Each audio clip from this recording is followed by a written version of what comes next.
Melissa Alzate Amaro, bueno, primero preguntarte cómo se incluyó la poesía en tu escritura, digamos, ¿no? Titila Sangre, creo que es el primer poemario o cómo es tu historia con la literatura, con la poesía. Mira, sí que es el primer poemario. Ya en el Arden eh, había habido poemas, estaban incluidos poemas que yo había escrito, pero mío, digamos, sola, es mi primer poemario. Y resulta que aparece en una especie de entrega doble, con la fortuna de que me alberguen dos casas editoriales independientes distintas. El Titila Sangre es el primero en aparecer con ediciones periféricas. Y el segundo que aparece ya en cuestión de una semana y media, y por supuesto tú lo tendrás en tu mano de inmediato, que se llama Entera Nueva, aparece con Elefanta. Ujú. Ambos libros son escritos, digamos, de manera paralela, como una especie de bifurcación que primero surgió en el mismo camino y después eso, ¿no? Se dividió en dos poemarios diferentes, uno digamos, de un peso específico, una densidad mayor, que es el Entera Nueva, y el otro, que es el Titila Sangre, que yo quería que fuera una especie de puerta de entrada eh, más, por decirlo de alguna manera, ligera, eh, de una lectura incluso más rápida tengo que ser absolutamente sincera, atrapar sobre todo a lectores más jóvenes. Ujú. Fue así como se dividieron esos dos volúmenes, y porque la poesía llega a mí, pues, de adolescente, ¿no? Y siempre ocupó ahí un lugar. Lo que pasa es que yo había escrito más bien mucho ensayo que tenía que ver Con con las artes plásticas, ¿verdad? así es, Ujú. así es, con las artes visuales, con un tanto con el género, con una revisión del género a partir de las artes visuales y de la literatura. Y bueno, pues la poesía llevaba ahí ya un tiempo cocinándose, y bueno, pues aparece ahora en estos dos poemarios. Ujú. Titila Sangre, bueno, no he leído entera nueva, pero Titila Sangre tiene precisamente tu costado más comprometido con los problemas sociales que hay aquí. Y son eso, me parece a mí que los poemas que he leído me parecen a mí como explosiones, como mira acá, mira esto, ¿no? Como denuncias al mismo tiempo, pero no una denuncia así al pasar, sino una denuncia más profunda, digamos, ¿no? Tú dices que es para los lectores nuevos, pero bueno, creo que a los lectores nuevos les va a costar leer un poco también esto, ¿no? Mira, yo creo que sí, yo creo que en ambos poemarios, quizá en Titila Sangre un poco más, de ahí también el título, de ahí también tú verás que hay una serie de imágenes que Sí. son fotos que yo tomé en distintos momentos, que quería que causaran una especie de extrañeza, pero que todos pertenecen al territorio eh, de mi país caminado, andado, habitado en la medida de lo posible. La misma portada es el reverso de un cenote en una fotografía que yo tomé, pero que me gustaba porque tenía que ver un poco incluso con una especie de alveolo, de una cuestión pulmonar que me gustaba pensar así, como una especie de aliento, de bocanada, pero también de una cosa sanguinolenta, corpórea, orgánica. Y yo quería que quedara así, que se viera así. El mismo título de la obra responde a eso. Y sí, sí que hay una beta donde lo que me interesa es tirar disparos al aire para evidenciar lo que está sucediendo en el país, pero también en el mundo, ¿no? El horror de las guerras, el sinsentido de países, pueblos, culturas, individuos, familias mutilados, cercenados, descuartizados, desde las ideas, ¿no? Desde el tropos hasta lo físico, lo histórico y lo social. Creo que es imposible que cualquier ser humano que esté en este momento en el mundo, independientemente de su profesión, su práctica o su filiación en la vida, pase desapercibido de lo que está ocurriendo, ¿no? Estamos en un mundo que está inmiscuido en guerras que no cesan, en guerras No solamente me refiero a las más evidentes, a las más grandes, ¿no? Como Ucrania o la Franja de Gaza, ¿no? O Palestina, sino a las guerras en las que están metidos todos nuestros países, ¿no? Latinoamérica, toda, si tú la desmenuzas, está en conflictos sociales terribles, pero también Europa yendo hacia las derechas, en fin, ¿no? Como si no hubiéramos aprendido del pasado, Ujú, como si no hubiéramos entendido nada, ¿no? ujú. Entonces, bueno, pues sí que hay un dolor, sí que hay una preocupación, sí que hay un interés de hablar del amor, hablar de la experiencia del amor, hablar de la experiencia de la vida, hablar del ser ahí, ¿no? Una cosa casi fenomenológica.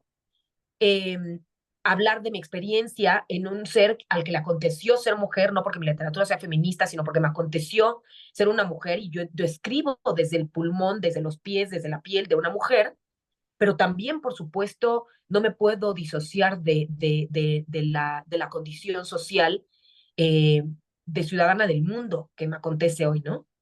Muy preocupada por el tema del lenguaje, recordé, por supuesto, la palabra titila, que era una palabra que se usaba cuando yo era chica. Y ahora hacía mucho que no la escuchaba Mm. hablar, ¿no? Ese titila que es como una especie eh, de proceso como intermedio, digamos, ¿no? Titila, pero, ¿no? Antes decíamos titila el corazón, pero está leve, como que no era tan importante, y me encantó esa palabra, ¿no?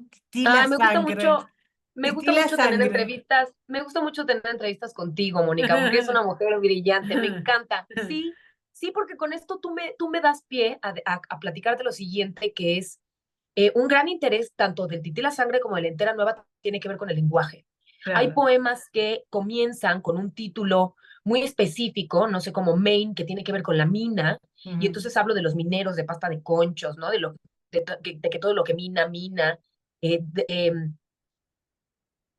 Muchos poemas surgieron a partir de una cierta palabra, con una cierta sonoridad o con un origen etimológico que me gustaba, me intentaba averiguar y que me interesaba ahondar allí como un minero. Eh, pero creo que también tiene que ver con una cosa que inevitablemente me suscita tu comentario, y es que yo fui criada en el seno de una familia con una abuela muy antigua, por decirlo de alguna manera, porque había nacido en 1920 en un rancho de Ciudad Lerdo, Durango. Y ella preservaba un habla ancestral, antediluviana, plagada de dichos, eh, también llena de un imaginario perteneciente a una religión, pero con jaculatorias antiguas, donde yo le escuchaba a ella cuando tronaba, cuando temblaba, ¿no? Rezar, pero oratas que yo no entendía, que me causaban pavor, pero donde me llamaban la atención ciertas palabras que no comprendía, pero que se quedaron en mi mente. También ella misma se expresaba hacia nosotros, los nietos, etcétera, con palabras antiguas que nosotros desde el principio, yo al menos metía mi vocabulario y que hoy en día cuando las digo en algún cierto entorno, voltean y me dicen, ¿qué es eso de bitoque? ¿O qué es condubio? ¿O qué es lavativa? ¿No? Y se quedaron en mi habla porque así Claro. fui criada y me interesa mucho también volver ahí, porque Ajá. creo que el lenguaje también es una cosa que vamos perdiendo, que se va llenando de actualizaciones, de anglicismos, de nomenclaturas que tienen que ver con la tecnología, etcétera, pero que entonces vamos dejando atrás la estela del cometa de muchas otras que también nos hicieron ser cultura, nos hicieron ser pueblo y nos conformaron como civilización. Entonces me interesa volver a muchas de ellas. La propia titila efectivamente es una palabra que no se usa, pero que yo recuerdo que cuando yo era niña, ¿no? Mi madre y mi abuela me habían dicho la diferencia, empinando al cielo, la diferencia entre planetas y estrellas es que las estrellas titilan, ¿no? Y a mí eso me marcó para toda la vida, Sí, total. como una cosa efectivamente de una transferencia, de un azar, de una presentificación, de un estar y no estar, ¿no? De una latencia, Como las esa cosa de la luciérnagas, ¿no? latencia. Como las Sí, claro, luciérnagas, por ejemplo, claro. ¿no? Ahora, una de las cosas que vi la semana pasada es que en pastas de conchos empiezan a estar apareciendo los restos de los muertos. Y Sí, también pensaba yo cuando vino el primer ministro canadiense que hubo una periodista que fue y lo besó por ser tan guapo, ¿no? Cuando en realidad venía precisamente a ver el tema de las minas, porque de las minas. Sí. a eso vino, no vino para mostrar Su cara. su cara, Sí. ¿verdad? Entonces pensé en estos poemas de Titira y dije, esto es como justicia finalmente, ¿no? Sí, sí, yo creo que el ser humano es algo que de suyo tiene como la intención de amar y de ser amado, como la intención de aspirar como nos hubieran dicho los griegos, ¿no? Como nos hubiera dicho el platonismo o el neoplatonismo, aspirar a lo bueno, lo bello y lo verdadero. Creo que precisamente en la búsqueda de lo verdadero que ya los griegos atisbaban como una de las tendencias del hombre al ser hombre, ¿no? Y al regresar, al recordar después de esa tabula rasa, es la verdad, ¿no? Finalmente la búsqueda de la justicia es una búsqueda de la verdad, entonces es algo que tenemos inmanente y que nos atañe a todos. No es necesario que yo no tenga un ser querido desaparecido o no haya perdido a alguien en la mina de pasta de Claro, conchos para que me interese pasta de por conchos y me interesen supuesto. los desaparecidos, ¿no? Es una búsqueda efectivamente de justicia, de verdad, de transparencia, porque sin eso entonces uno no encuentra la transparencia hacia sí mismo y hacia el sentido de sí mismo en el mundo. Te preguntas entonces, ¿qué estás haciendo en el mundo?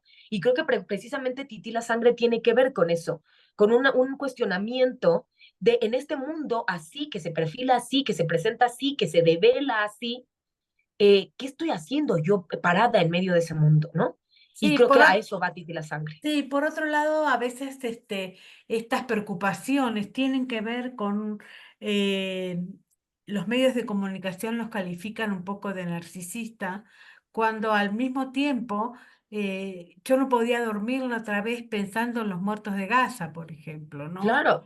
Entonces digo, bueno, no voy a exponer, bueno, hice un artículo muy grande con respecto a eso, qué es lo que nos pasa y sobre todo pensando en eso que tú dices, digamos, ¿no? ¿Cómo es que los demás no se preocupan? ¿Cómo es que los demás no reaccionan? ¿Cómo es que porque hay un indicio de la guerra en este campo que tiene que ver con la indiferencia. Ahora bien, te pregunto con respecto a Titila Sangre, ¿es una indiferencia voluntaria o involuntaria? Porque pareciera ser que son los medios de comunicación los que no muestran, pero que hay muchas protestas y hay mucha gente preocupada por lo que está pasando. Mira, yo creo que por un lado hay una cosa refractaria del ser humano. Es decir, quizá yo me atrevería a pensar que por un ánimo de protección de sí mismos, muchos seres humanos eligen no mirar. Ahora, yo también digo en varios de los poemas, tanto de Titi la Sangre como de Entera Nueva, en uno donde hablo del aquí, es que allá no es allá, allá también es aquí. Es decir, que ocurra en Ucrania o que ocurra en Gaza o que ocurra en cualquier otro lugar, en Venezuela o en cualquier otro lugar del mundo, no quiere decir que no esté aquí, porque aquí, claro que está aquí. Tú estás eligiendo ver y mirar para otro lado. Pero eso sigue sucediendo, es decir, al mismo tiempo que tú estás tomando, que tú y yo estamos conversando en este momento y yo me estoy tomando un café, hay otra mujer que no solamente pudiera ser yo hablo también en el Tití la Sangre de todas las mujeres que soy. Yo Sí, también soy la mujer que en este mismo momento tiene la misma edad que yo y está protegiéndose de los tiroteos y está protegiendo a sus hijos de los bombardeos en una escuela o en un mercado de Gaza. claro. Lo que pasa es que de pronto hay espíritus refractarios que deciden no mirar. Ahora, yo no me atrevería a juzgarlo porque, porque el peso que carga un espíritu como el tuyo o el mío, de no poder dormir, porque a mí también me pasa y por eso está aquí puesto, de no poder dormir porque yo sé que hay niños y mujeres y seres humanos muriendo en todas partes del mundo, pero también incluso porque hay hielos que se están desprendiendo en los polos, es una cosa muy pesada de cargar, es una Ujú. losa muy grande de cargar, que nos hace entender a Camus y nos hace entender al existencialismo, ¿no? Eh, yo creo que efectivamente lo que pasa es que queremos no mirar. Ujú. Muchos medios, dependiendo de cuál veas tú, muchos medios digitales, en la televisión, en los medios impresos, eh, lo están mostrando, lo muestran, lo evidencian, ¿no? Y te aparece allí. Lo que pasa es que tú estás eligiendo mirar para otro lado, repito, ¿no? claro, O sea, incluso si tú estás viendo Instagram, dependiendo de lo que tú elijas o no ver en Instagram, ahí están también los muertos de Gaza. Ahí están también los niños heridos, los niños mutilados, los niños que se han quedado sin familia, ¿no? Porque sus casas, sus zonas habitacionales fueron bombardeadas, ¿no? Yo creo que hay una indiferencia muy grande de muchos sectores de la población. Y me atrevo a decir que me preocupa particularmente quizá el sector de los jóvenes que ha aprendido más rápido, mejor, porque de suyo tienen desde el principio los medios digitales, a blindarse, ¿no? A blindarse porque de acuerdo con el maravilloso y dichoso y absolutamente indescifrable para mí al menos algoritmo, como ellos han ido buscando más bien cosas que tienen que ver con moda o con perros o con gatos o con fitness o con ropa o con lo que tú quieras, pues es menos probable que pueden huir más fácil de esas otras realidades. Eh, ¿Los puedo juzgar? No, yo creo que es un peso terrible, ¿no? Darte cuenta, como le ha acontecido a muchos momentos de la humanidad, que estás en un planeta que prácticamente no tiene remedio, ¿no? Y está lanzándose al vacío.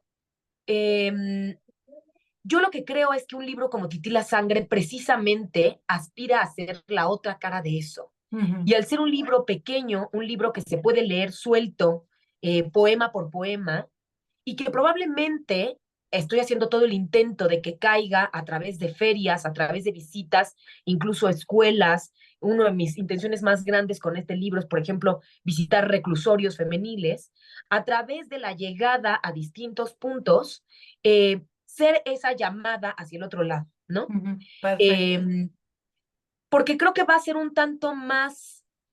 Tú sabes, hoy en la mañana yo hablaba del misterio en la poesía. Tú puedes entender perfectamente que yo hable de pasta de conchos o hable del pasado que se nos fue de las manos y se nos convirtió en un presente violento, o hable de el horror que podemos generarnos, ojo, porque esa es otra, ¿eh? El horror no nada más está en Gaza y no nada más está en la frontera y no nada más está en Ciudad Juárez, ¿no? Y no nada más está en Ucrania o en Venezuela. El horror también lo estamos haciendo entre nosotros, en línea directa, en el momento en el que obviamos la importancia del amor, obviamos la importancia de religarnos y ligarnos y hacernos uno con el otro, ser empáticos con el otro, yo verte y abrazarte. Y eso lo estamos empezando a perder también, eso es cierto, nos hemos deshumanizado profundamente porque cada vez pareciera que estos medios que tendían a unirnos con absoluta facilidad, como esto que estamos haciendo tú y yo, también nos ha separado completamente. Ujú, Entonces yo por eso hablo de que la guerra está en todos lados para empezar entre nosotros como individuos. ujú. Y yo ya hablaba en la mañana del misterio de la poesía. Creo que aunque tú puedas entender eso en el poemario, la distancia, el horror, la violencia, el caos, el sinsentido, hay una cosa que te queda allí oculta, que queda velada, que, eh, que espera ser resuelta, desenmascarada, como una especie de cámara oscura, ¿no? Eh, eh, y creo que esa es la gran fortaleza de la poesía, que al no ser un ensayo en donde yo exponga causas, principios, antecedentes una conclusión sobre, por decir algo, la guerra, sino que yo hable desde lo más profundo de mi ser sobre la guerra, aspirando a tocar lo más profundo de tu ser sobre tu guerra, entonces es más probable que yo toque alguna fibra, alguna membrana, algún tejido en ti que se despierte con la palabra. Esa es la aspiración última para mí de la poesía. Muchísimas gracias, Melissa. Has explicado bastante tu libro y bueno, te deseo muchísima suerte en todos los emprendimientos con este libro y esperamos entera nueva. Mónica, gracias a ti como siempre, como desde hace tanto tiempo, como nunca, por mantenerte en el empeño tú también de la difusión, del conocimiento, de las artes, de todas, porque además tú haces difusión de todo lo que se presente, como ya sea música, artes visuales, literatura, eh, emprendimientos culturales, en fin, te agradezco profundamente, te agradezco seguir en este empeño, porque tú también estás haciendo poesía de otra manera. y yo lo agradezco profundamente, lo aquilato y valoro mucho el espacio en tu medio. Un abrazo enorme, gracias. Abrazo fuerte, Mónica. Chao.